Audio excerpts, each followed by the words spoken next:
Okay, welcome back. For those that don't know me, my name is Antonio.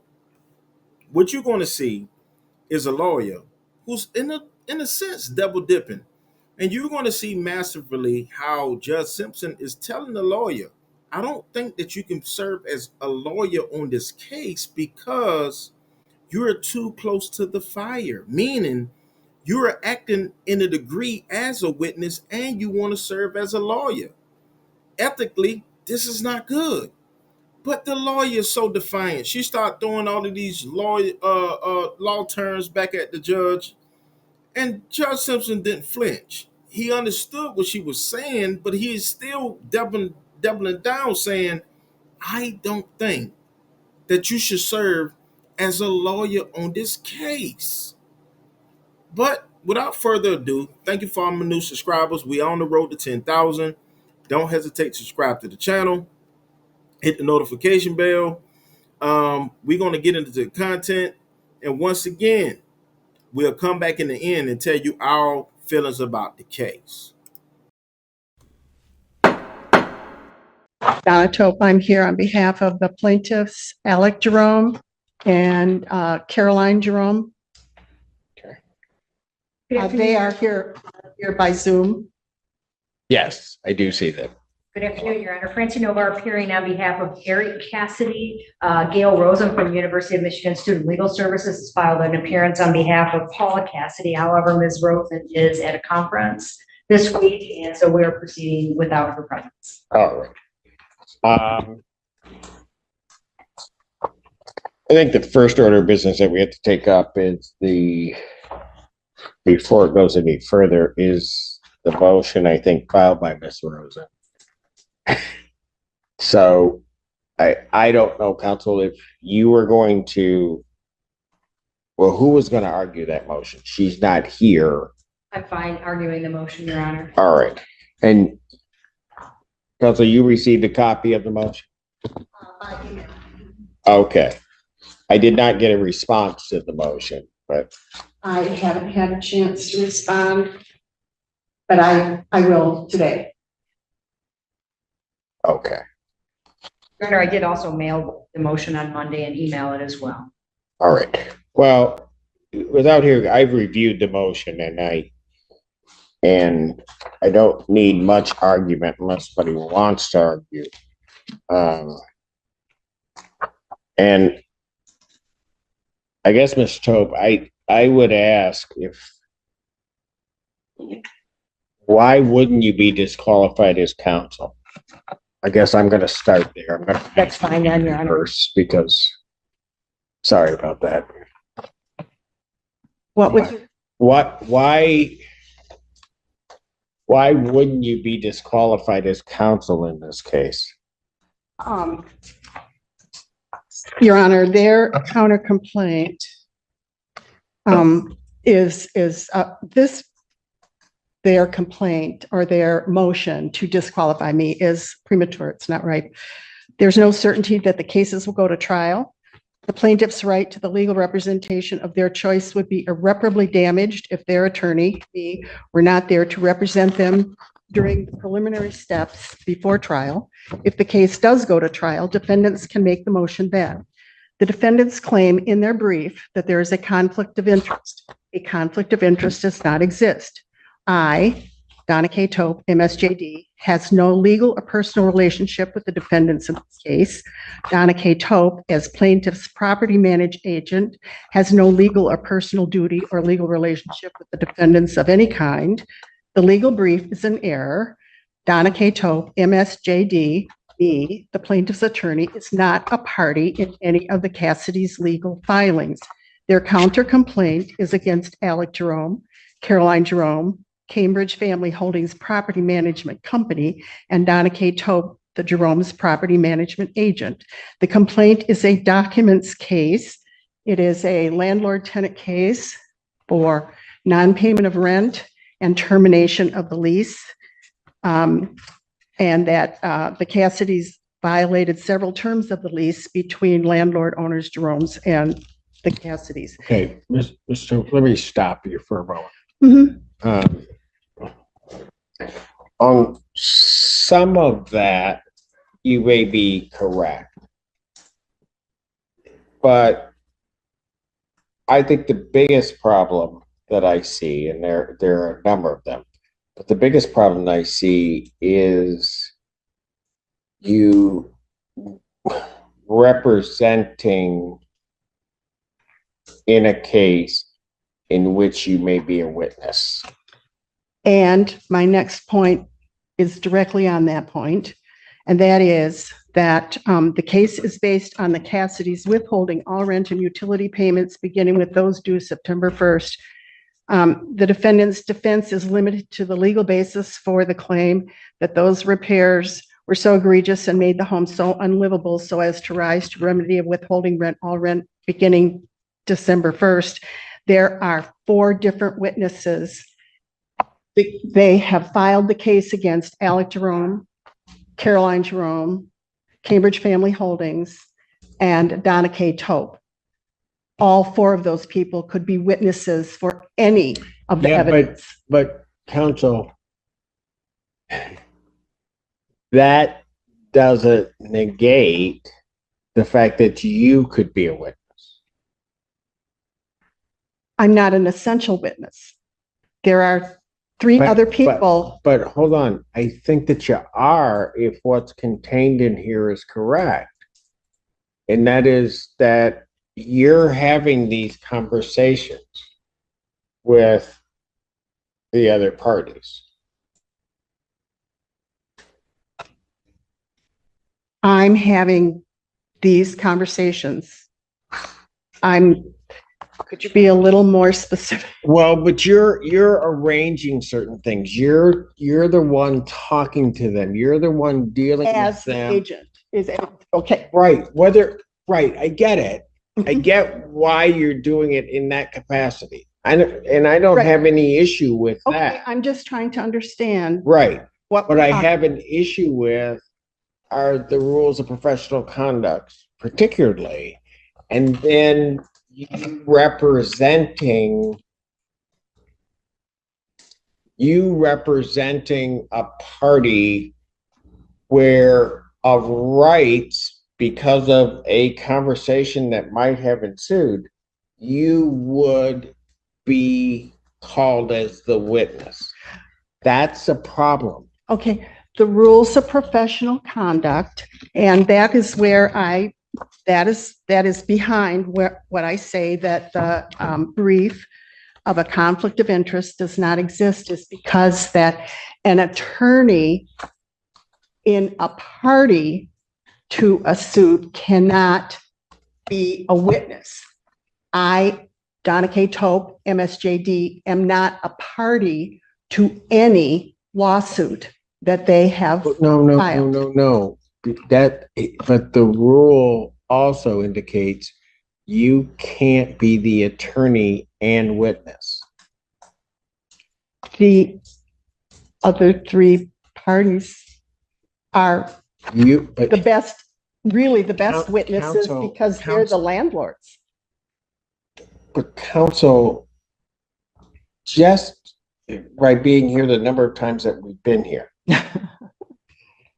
what's clear to me is that you're, just by way of example, you've got conversations or have conversations that you've had with the Cassidys directly, with Eric and Paula Cassidy. Not as an attorney, only as the property management. And they are all related to property management. But it almost would be better if you had it as the attorney, because that puts you in a different boat. It's precisely what you just said that causes the problem. You are having these conversations, negotiating with them, imploring them, taking their complaint. Hey, hold on. I'm not negotiating. I'm just managing the property. Right. But in that management of the property, you're having the conversations with the tenants. Through their attorneys, always. Now, once these cases began, I do everything through the attorneys as well. They didn't always have attorneys, No. right? You dealt with them directly. Neither did the Jeromes. Miss Tote. Miss Tote. I think, let me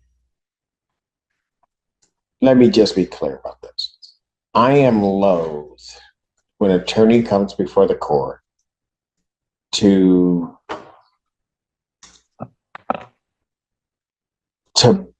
disqualify an attorney ever. I just am. I think attorneys, we're in a profession that is in a lot of ways self-governing. So if there is a conflict, I mean, if you just take the basic structure and you say that if I am an attorney in a case and I could be a witness to something in the case, then you almost have to rely upon the attorney not to enter into representation.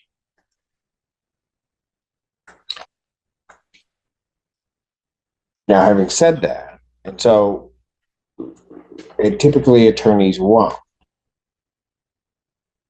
right? And so I don't like, because I think attorneys have to make that decision a lot of times on their own, right? And so I don't like to get involved in that. But when it's brought before me that an attorney is going to be a witness in the case, and the other reason I don't like it is because sometimes that can be used from a tactical perspective from one side or the other. And so I went through this in great detail. And quite frankly, trying to find a way that would preserve your ability to represent these individuals. That's really how I approach it when I'm reading it, right? Because what I say to myself is, if an attorney isn't supposed to be in a case, the attorney's going to get out of the case. This other side's filing this to get this other attorney out of the case. So I'm going to operate on the presumption that the attorney should be there. When I finish reading this, and then also knowing and having been here and heard the case, I'll be absolutely honest with you. I don't think you can represent the parties in this case, because you are clearly, in my mind, going to be a witness. Now, I'll stop you, hold it before you say anything. That's if we go to trial. But here's what I don't want to end up in. But there can be certain points before trial. In the way I operate my cases, where I set them for final settlement conference, Right. and the thing in certain representation. Yeah, no, I would be acting as their attorney in those pre-trial. Right. Well, the problem is I may ask for certain representations from the parties. Right. I don't want to. I understand. I get exactly that. There is a problem there because you would be talking with them from, I get that. And I don't want to be, so the interesting thing about all lawyers are bound by this, that if I see a violation of the ethical rule, Yeah, I'm then, that would be. hold on, I'm then required to report. Okay. So I do not want to be in a position where I have to report you. I don't do that unless I absolutely have to. And thank you very I much. don't want to do that. I wouldn't want to do it to anyone. So can I just want to suggest that your kinds of reservations, your kinds of concerns would not apply if the Jeromes were representing themselves. And yet they still are going to be witnesses in their counter complaint. That is absolutely correct. Okay, It wouldn't apply to them. no, It doesn't.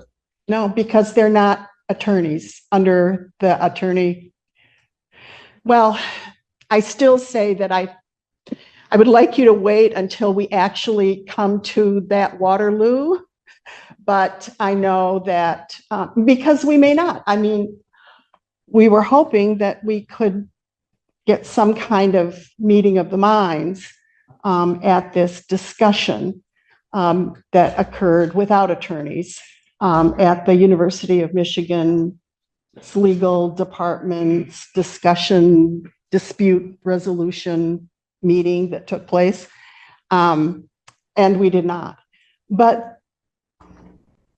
if a settlement does occur before I have to come in a legal court proceeding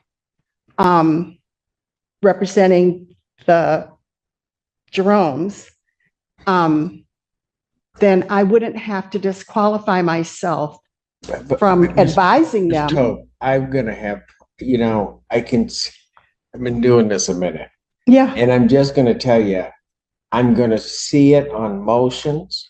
I'm gonna see that got it, this issue get raised got it. the moment an affidavit's filed. Yeah, We're gonna have a problem, yeah. right? I totally am understanding your issue. And so I don't want, everybody has a right to have their cases heard expeditiously to get through them. And I just don't think that can happen in this case.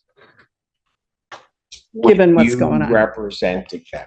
Because and here's the other part.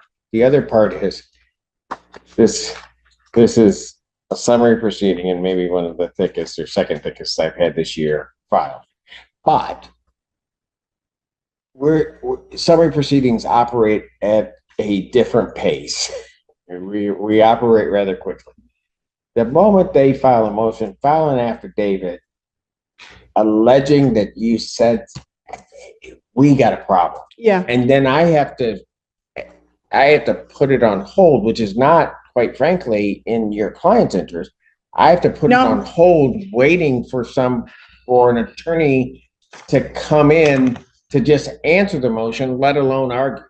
okay. Because you would place yourself in a quandary by even trying to answer. You follow me? No, absolutely. Okay. Absolutely. I mean, like an arrow to the heart. Okay.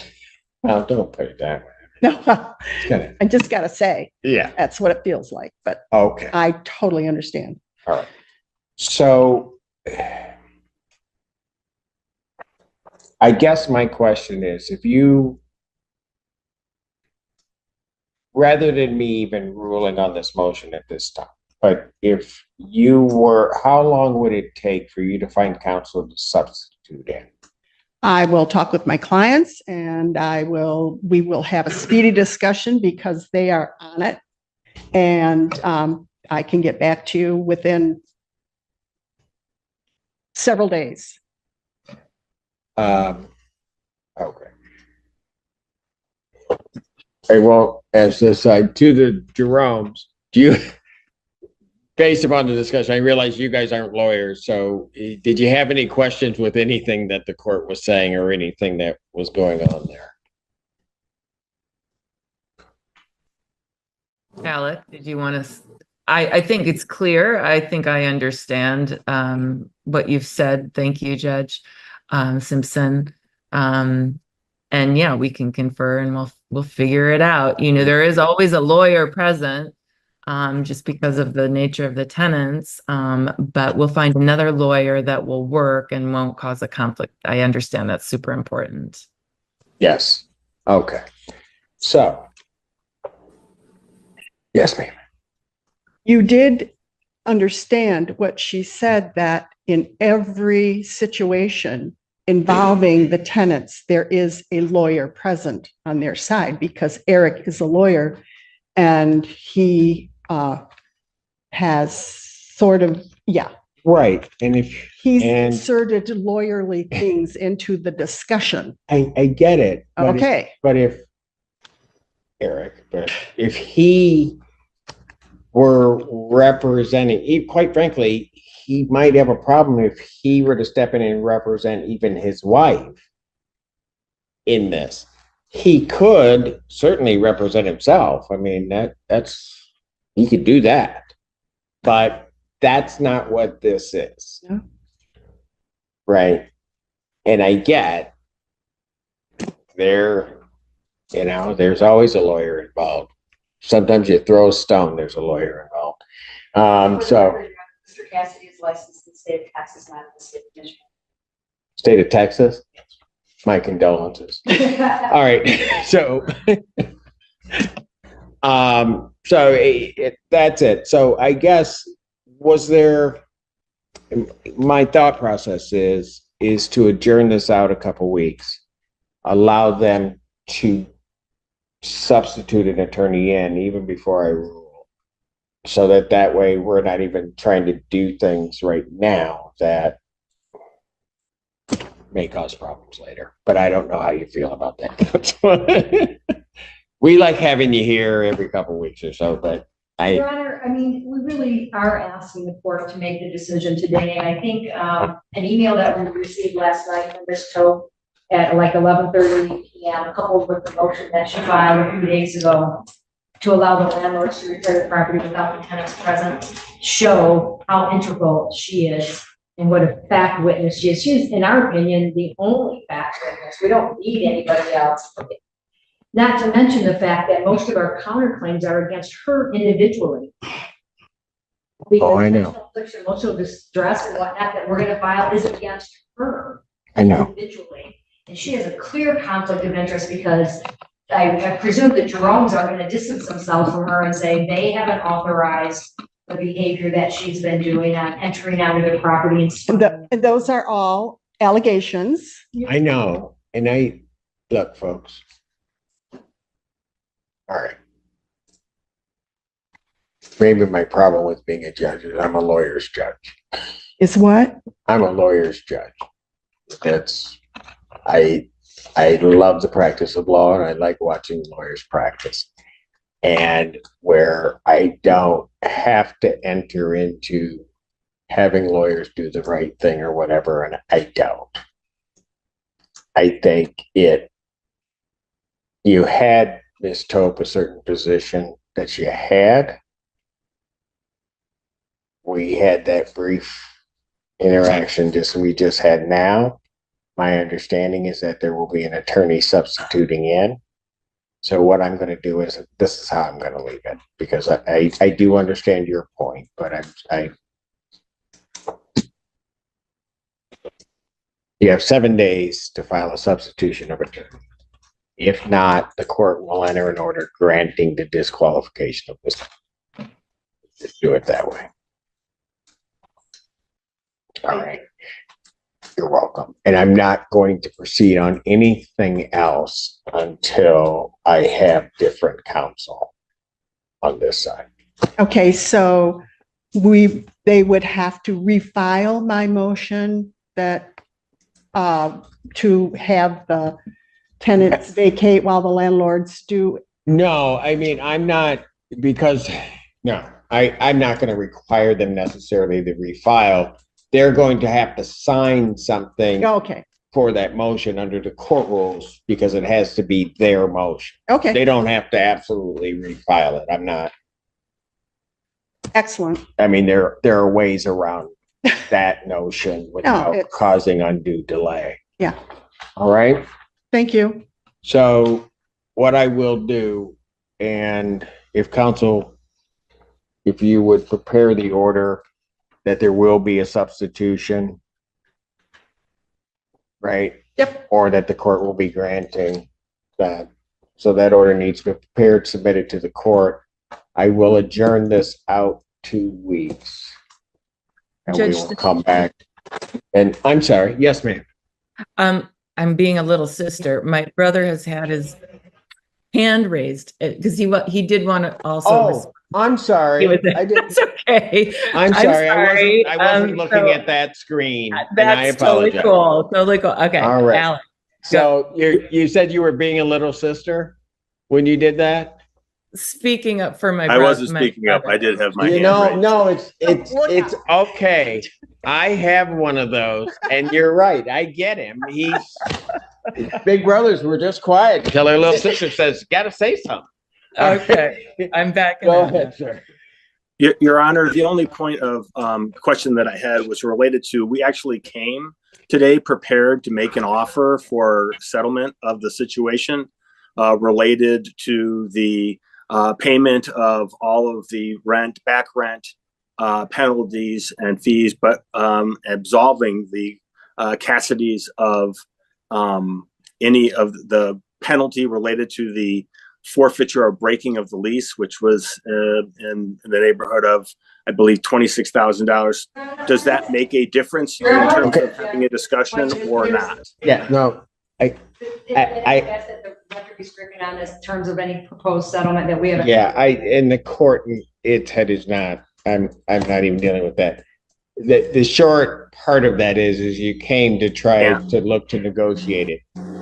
What I'm going to suggest to you is just hold it for a minute in terms of what position you may want to put forth. Let's get other counsel in to do that who can also look at it. And then if that's still your proposal, certainly there'll be time to submit that to the other side. Yes. All right, Okay. thank you. We're heard. Alec, you were heard. All right? Yes. Okay, so what I'm going to do then is I will adjourn this to July 26th.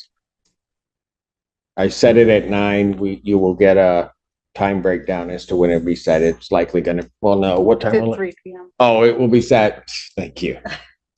At 3 p.m. All right, on the 26th. July 26th. 3 p.m. Thank you. All right, folks. Thank you. Thank you, Your Honor. Thank you. All right. Is that it for that block? Yes. That is. Yes. You know what? You can tell her I said this. I don't think Rosen had a conference. I just think she didn't want to come back and see me. I hadn't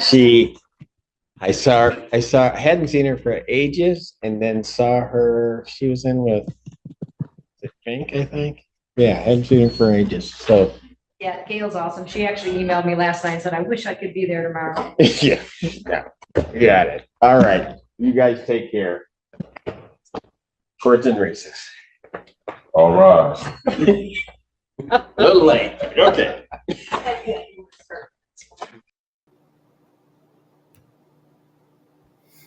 Okay, so for those who stuck around and didn't get too annoyed by this lawyer, you definitely understood what I was saying. She actually was getting on my nerves. Judge Simpson was telling her, "You too close to the fire. You cannot, in a sense, act as a lawyer on this case." But she was so persistent, defiant, and the way that he handled her, I'm proud. So without further ado, put it in the comments. How do you feel about this case? Do you think that Judge Simpson should have allowed her to act as a lawyer on this case, even though she was trying to serve, in a sense, as a witness? Or do you agree that Judge Simpson, agreed with Judge Simpson in the challenges that he did against her? Without further ado, you can support the channel through Cash App or Super Chat. Hit that notification bell, as we're going to be dropping heat on this channel. And once again, we will see you in the next video.